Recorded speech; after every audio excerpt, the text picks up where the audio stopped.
Who is Jesus Zambada Garcia? The king. My uncle. What did King Zambada do in the Sinaloa cartel? He received cocaine for the cartel.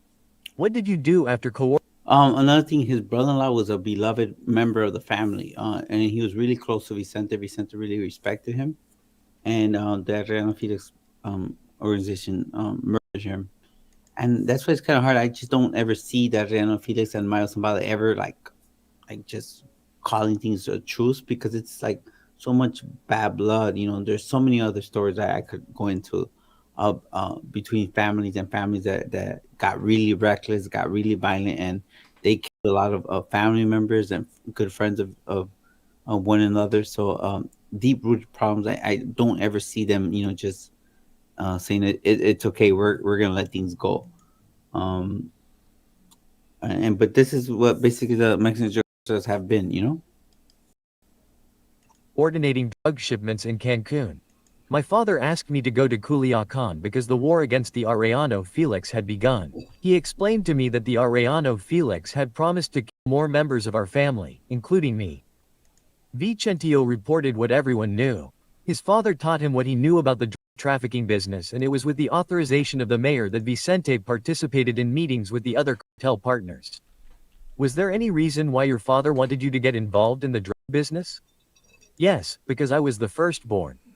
Regarding the cartel's operational structure, the witness said that the group had offices in different cities in Mexico. He was in charge of the one located in Culiacan, which he shared with Juan Guzmán Rocha.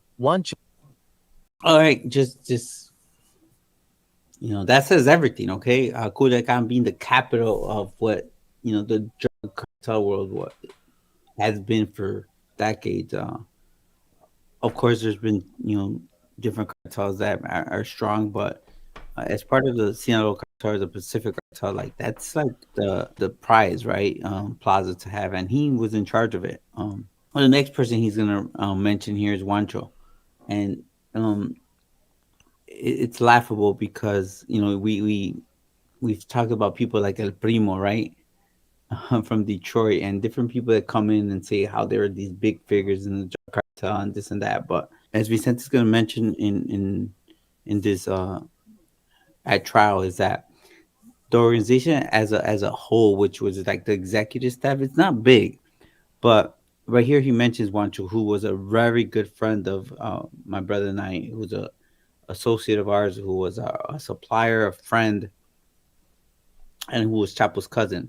And to us, Wancho was actually the head of operations and the plaza leader for Culiacan and Sinaloa, and and he represented Chapo. And um, together, Vicente and Wancho, uh, being part of we were like really close to them, like there were like we spoke to them every day, and we had a really good friendship with them. To my brother and I, understanding this and knowing this firsthand is like it kind of almost gave us that extension, that power, by extension, that we were basically you know a chirp away or a message away from being connected to the biggest drug cartel, and having connections all around the world just by our association and our friendship with these two individuals. Chapo's cousin, who is also identified with the code name Virgo. What will Virgo do for the accused? He was my friend Chapo's cousin and his right-hand man. Who did Virgo report to? My friend Chapo and my dad. Over time, Vicentillo stated that Chapo replaced Virgo as his right-hand man with Damas or Lopez. Oh, one thing I forgot was that El Rey, he's calling, what does he call him right here? This your show. Don't ask me no fucking questions. Vicente's uncle is Rey. I would tell you something. That El Rey was something else. It was really important to me for me to do business with people that was like I liked. I associated with him. I did business with him, but he was not. He was very different from his brother. I'll tell you that much. A couple of times I had to complain, and I remember I told Vicente, that his uncle was an asshole, and he's like, like okay, tell me something I don't know, like okay, too bad, whatever, and he would never disrespect his uncle, whatever, but he was not someone I cared to do business with, and he was very difficult to deal with. Um, and the next person is gonna be Damason Lopez, who kind of fit in the same profile. But I will say this: early on, my brother and I seen the like jealousy between Damason and like, or the rivalry between Damason and like Wancho and all the other group. Because now in hindsight, I realized that maybe Damason and other members of the cartel knew that Juancho and Vicente and other like high ranking members that were close to Chapo that we were associated with didn't like really care for them, or didn't like, like didn't like them. These were people that Chapo was bringing into the organization that the people that were already there for decades didn't care for. And maybe their intuition was right, because ultimately, like, Damaso's gonna play a big part in the murder of Wancho, by his own cousin, which was Chapo. Nunez, the lawyer. What did the lawyer do for the accused? He was in charge of people, coordinated drug shipments and corruption payments. Did Mr. Belizardo have other nicknames? Question mark. It was his code name for the radio. When was the last time you saw Damas? Months before he was arrested in 2009, regarding the relationship and war with the Arellano's Felix, the Justice Department's star witness mentioned that they were the owners of the Tijuana Plaza and that in the 80s he accompanied his father to several meetings with them. For that reason, he personally met Benjamin, Francisco Javier, Ramon, and Eduardo. He noted that the Sinaloa cartel's decision to leave occurred in 1993 due to disputes with Chapo. Shy, like, I see this picture, right? And for so many years, Javier had this picture up in his wall, of his family that he would look at all the time. And he said he didn't have many pictures like this, but he really, missed his family. And there was times where we'd be having a different conversation, and he'd be leaning over the counter, and we'd look at the picture, and he would just start, like, talking about different stories. Now Javier was the individual right here with next to the lady, next to their mom, I believe. Could you see the he's the one with the gold pendant in the front sitting down? That's him, when he was younger. And it's kind of crazy to kind of see this. Did you ever speak with Chapo Guzman about what happened in 1993 at the Guadalajara airport? It was mentioned in a meeting in the mountains. The matter was brought up because a cardinal had died, and every anniversary of the murder they talked about it, that he blamed my friend Chapo, and he said that he didn't kill the cardinal. Vicentillo revealed other details of Chapo's other fights with the Beltran Leyva faction, whose gunmen, in an encounter with those from the Sinaloa cartel, wounded a cousin of the capo who was born in La Tuna. Mexico was very hot. My friend Chapo went to Guatemala to hide, but he was arrested. The government betrayed him, a colonel betrayed him. He also created close bonds of friendship with other relatives of the accused, for example, with Arturo Guzman, who was the godfather of one of his sons. My friend, the chicken, he emphasized. The Guzman-Lora brothers, according to Vicentillo's account, were very close. The AI is skipping around, right? Because they started talking about the Beltran labels and stuff like that. But that's why I think it'll be great for us to look at the transcripts. But El Pollo, Chapo's brother, I never got to meet him because, as you recall, on the book Cartel Wives and the podcast, we mentioned that he says, I just lost my brother. This was like a few months, when I actually when I first met him. He had just lost his brother. So, also compadre, and he had baptized one of Vicente's other sons. So in Mexico, like, it was real important, like if you were in, for you to, have one of these guys baptize your kids.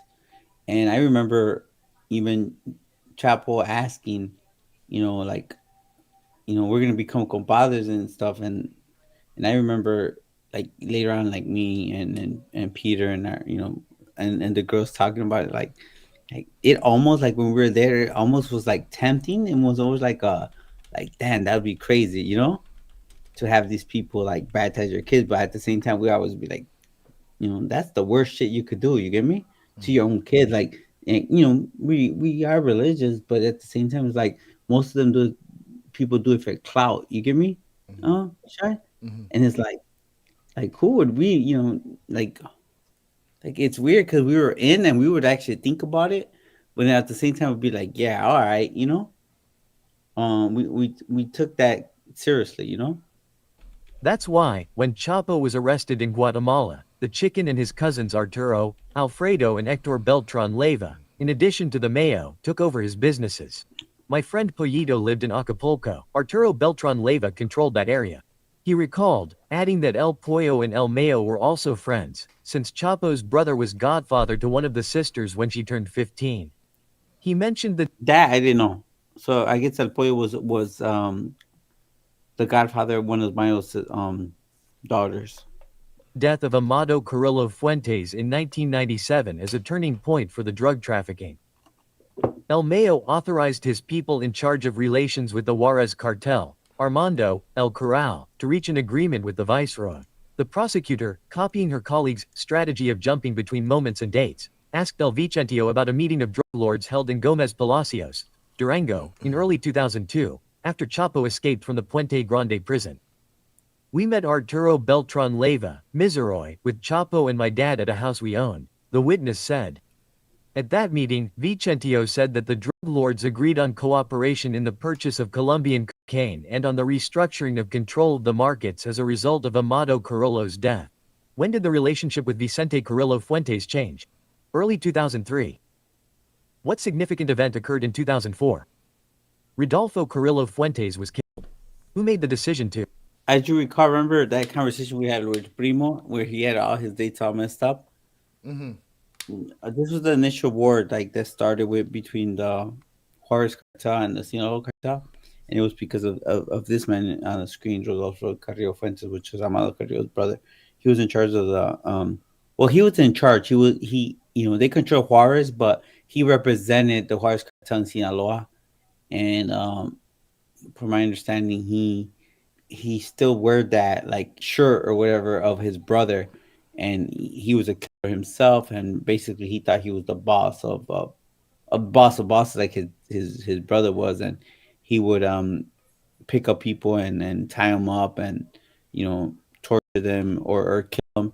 That there were people who were representatives of the Sinaloa cartel, and that became a big issue. But the biggest issue was going to be that Chapo that he denied Chapo a handshake. And that's going to ultimately, lead to one of the deadliest wars between Sinaloa and Juarez. That's crazy. That Kill. goes to Kill what Rodolfo Rome. Carrillo That goes to what Rome had asked you. You know what I'm saying? And what you told him. He said, "Is it the money?" He said, "Man, f- the money, f- the business. It's stupid shit like handshakes."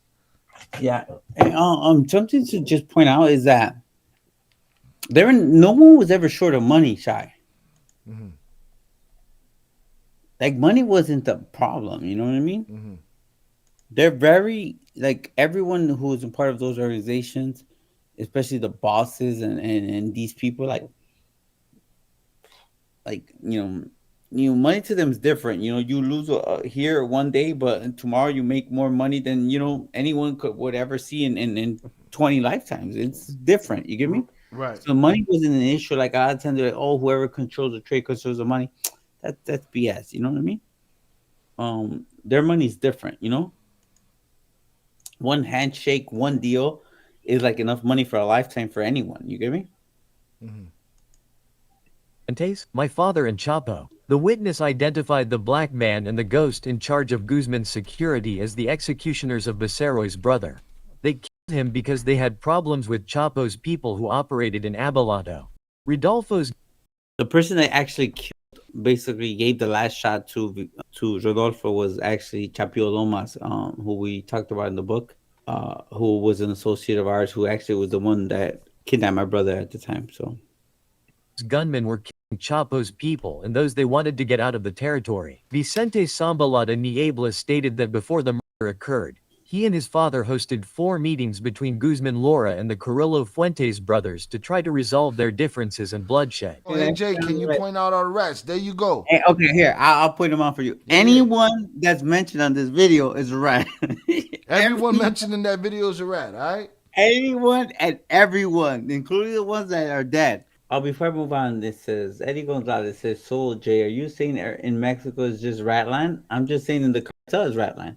I'm sure that anyone outside the cartel who are now bosses, there's probably a bunch of stand up real dudes that probably never get involved with this type of criminal activity to have to worry about being rats. But yeah, I'm not saying it.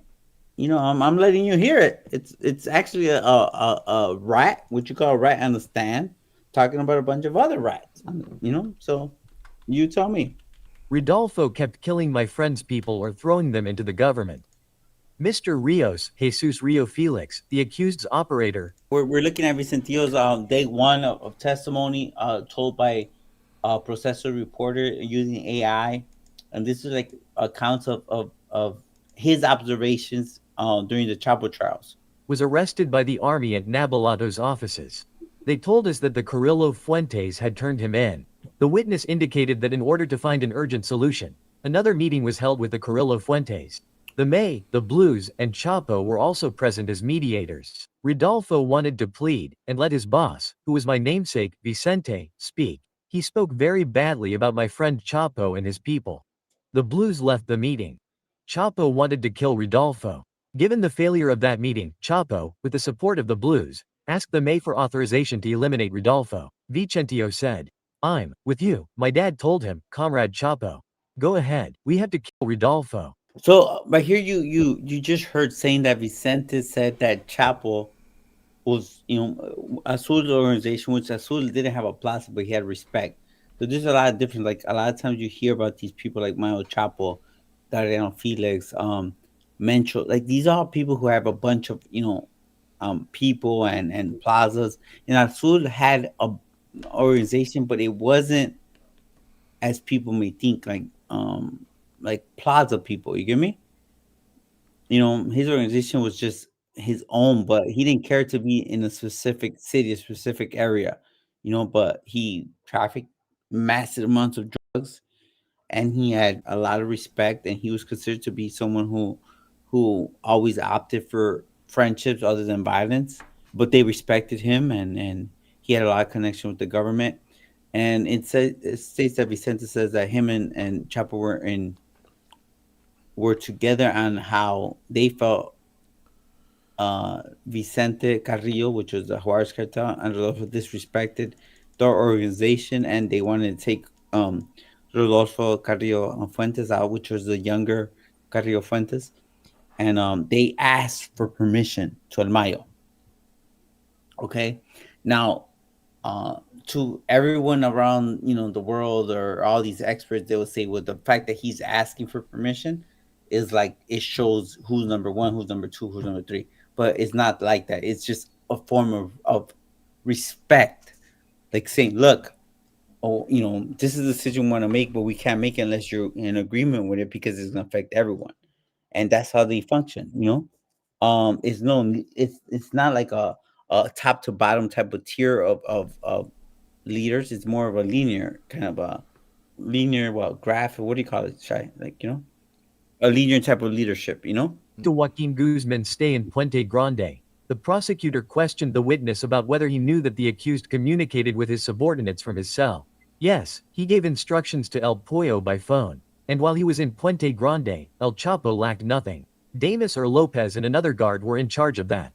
The capo had a hard time in the Amaloya de Juarez prison. According to the witness, El Vicentillo maintained that he did not know the details of El Chapo's escape from Puente Grande. He only said that in the mountains everyone celebrated each anniversary of the event. From what he learned in those conversations in the mountains was that only 3 or 4 people knew about the plans. He assured that neither former President Vicente Fox nor the then director of the prison, as mentioned by some media outlets, were involved in. So right here, one of the big things is that Damaso Lopez was the director of the prison of Puente Grande, and where Chapo escaped, which, like he said, highlighted. I don't believe that he didn't know how he escaped. Vicente saying that, but I don't think he cared at the time. But as someone who was part of he was part of our organization through Chapo, through that Sinaloa cartel. He was one of the actual prison guards that, there's 2 custodians that actually worked with us, worked for Sinaloa cartel, but worked under us, who were actually custodians of Chapo in that in Puente Grande right while he escaped and actually helped him escape. One of them was a worker who worked as a on the drug side for us, who was actually one of the workers who would unload and load up our trains, and the other one was a hitman for a hit for a squad, a very big squad, who we talked about or the girls talked about in the book. It's Poco Pelos, and we call him AKA Rambo. He was actually a custodian. Um, and you know what? They always tell me so many stories, of like different times they actually, had to deal with Chapo. And, um, they were terrified. I remember one of the custodians, we call him Conejo, and he was a pretty boy dude, really good dude too. Uh, he would recount like one of the times that they told him that to take him to the solitary and like as a punishment, and he had to tell him like to strip and stuff like that. And he said that he the way he talked, because he talked real like he was real graphic, right? With his way of talking. Right. Really good dude though, pretty boy dude. And he was like, I had to go take him out his cell, and he he said I was shaky. He would act a little bit like like a queer almost. He said I was shaky, and I said, "Sir, I have to ask you that you go to the cell." You get me? And he said he was so scared, and he told him to strip, and he was like, and he said, "Man," Chapo turned around. He said, "Don't worry about it. Like don't worry. Like it's your job. Like I know what I gotta do. Uh, stuff like that." So yeah. So I remember they both recounted at the time. They actually got to see Chapo. And in the meeting when they were actually there with the person that represented them and Amazon and stuff, they got to see him once he was free, and he said that they were shaking in their pants, bro. You could imagine, you know, like they work for him now, but it's like they thought that Chapo was gonna like look at them and just remember of some of the BS they went through and just get rid of them, and that wasn't the case. So yeah, it's just crazy how later on we're gonna be interacting with so many people that were involved in all these big situations that became history. So and especially later with me because I get to hear like every part of it, and once I was in prison, hearing intimate stories coming from Javier Ariano Felix, that he would recount, that I'll be like, holy shit, strangers, I There's a mean, book in that. yeah, life is stranger than fiction, what they say, right? And that's true. So, Stranger than fiction. Hit the like button if you have yet to do so. yeah, I'll be honest with you. This is like all exclusive content, guys, that you're gonna get nowhere else. I don't think I'm ever gonna have the time to break something down like this. So After his successful escape, Vicentillo stated that he met up with Chapo again at a ranch on the outskirts of Mexico City, owned by his friend Barbarino. There, El Mayo offered his friend all the support he needed to get the drug business going again. El Mayo also informed Guzman Lora that the government was carrying out operations in Puebla and Tepic to catch him, but he reassured him by telling him that he had police and military commanders in his pocket who would keep him informed.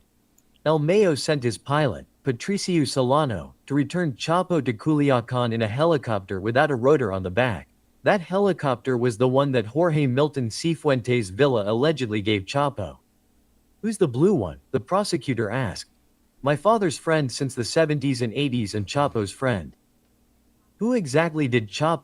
so you see how some of the details, like without the rotor in the back, why there's certain like specific details are like important is because when you're recounting stories and all you can remember is certain fact, that's a highlight because the prosecutor is like connecting the dots. You get me? Um, so it turns out that this Colombian big drug lord gave that helicopter as a gift to Chapo. You get me? So like later on, like Vicente might not, who cares about that, but later on, that prosecution is going to make that connection, and it's important because when grand jury and you're in a courtroom setting and you're trying to paint a picture, you want to see that a little fact like that, somewhere to Vicente doesn't know all the information. Like he doesn't know Chapo's day to day. You get me? He doesn't care about, Right. A but little things that fact will line up with something else. yeah, it's gonna line up with the fact that that other cooperator from Colombia. So I know someone just asked me about are all Mexican rats or whatever. No, there's other Colombian rat. It just seems like anyone who's in criminal activity, you got like a 90% chance that you're going to be a rat if you're involved in criminal activity. And you won't know until you actually get handcuffs on you, and you have to look through the process. So you might be that 10%. You might be that 10%, but we have to see. But he's just highlighting now again. You know him. I've seen this picture of him in a stand. Like at the end of the day, he's an important person. We might think of Chapo as Chapo, like the way we see him, but to him, he's like, who gives a fuck? What he was wearing and how he got to A, to point A to point B. You get me? Right. Like they were the bosses while Chapo was sitting in prison for 7.5 years. You know what I'm saying? Chapo sent to kill Rodolfo, the black guy, an ex-military man who was his bodyguard. How did he find out about this? I Heard from him and my dad. Vicentillo recalled that on September 11, 2004, he was in Culiacan when he heard on the radio that El Bravo, another nickname for El Negro, had located Rodolfo in a shopping mall along with his wife and his bodyguards. When Rodolfo left the movie theater in the shopping mall in Abelardo, they killed him. His wife and the judicial police officers who were guarding him also died.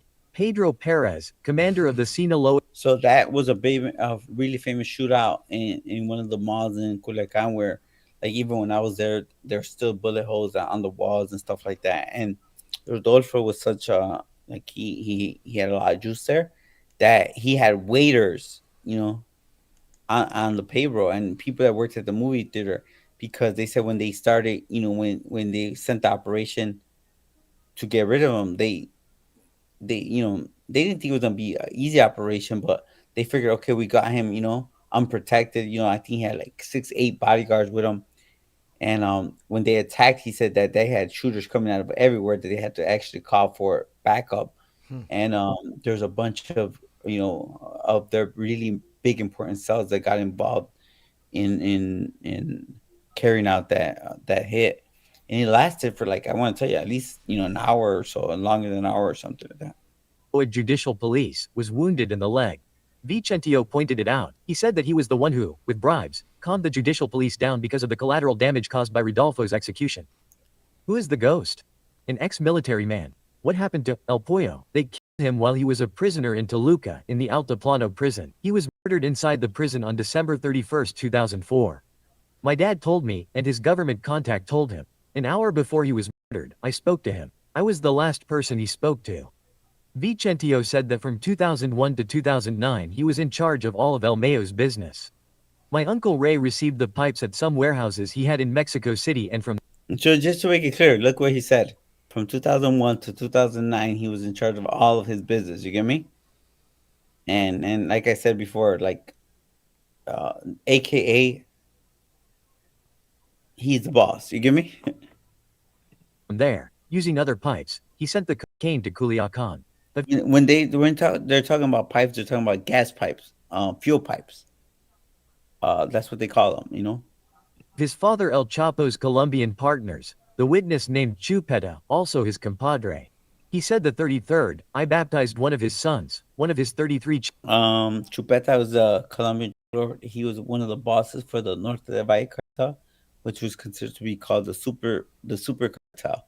He was actually a big witness. He's famous because his plastic surgery. He went from being a pretty boy drug lord, and he got all this plastic surgery that went wrong. So they call him like the mask, I believe. You That know. boy face fucked up. So he's famous for that, but he's also famous for being gay. Um, he's also he has a bunch of kids. He had a bunch of, like, gorgeous women and stuff like that. But he's also gay. Was he openly flamboyant and shit? Yeah, he was a boss. One of the big bosses. I think even at this trial, he testified that I think he sent to kill 3,000 people or something like that. Damn. Really wealthy. He was actually in prison with my brother. My brother actually did quite some time with him. Uh, and yeah. Again, he's not Mexican, but again, he's a cooperator for. Oh, say it ain't so. Wait, There's other kind of cooperators.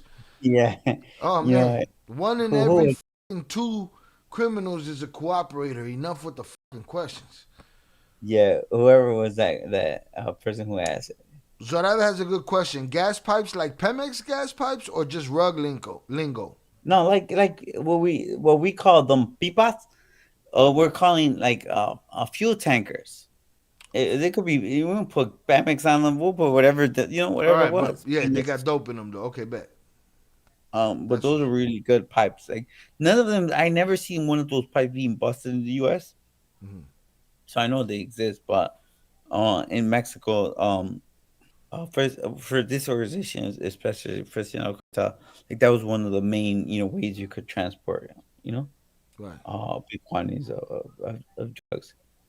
So you never know. You might be looking at a freighter full of the petty kings. You go ahead. Buddy's face is crazy. Get that motherfucker off the screen already. What are we doing? Well, no, that's what they say he was a pretty boy ass That's the dude too. reality right there. AKA, I'm gonna tell you something. One of the stories is that he was already wanted and stuff, but El de los Sapos, that telenovela de Andres Lopez Lopez, who was a good friend of mine, who Mm-hmm. actually he did, and I'm gonna tell you, like the Cartel de los Sapos, like that no that telenovela is what brought like this world into mainstream. Like that basically solidified, these type of stories to what soap operas used to be, right? Mm. And he was a big factor in that story. But from my understanding, there's other ways. But one of the persons that actually cooperated against him was his gay boyfriend, who got jealous. That he found out he had like his personal trainer, like and he was actually seeing him, and he found out he was seeing his personal trainer in Brazil, and that personal trainer ended up calling the feds on him. Why would you want to be in the game? Everything is too fragile.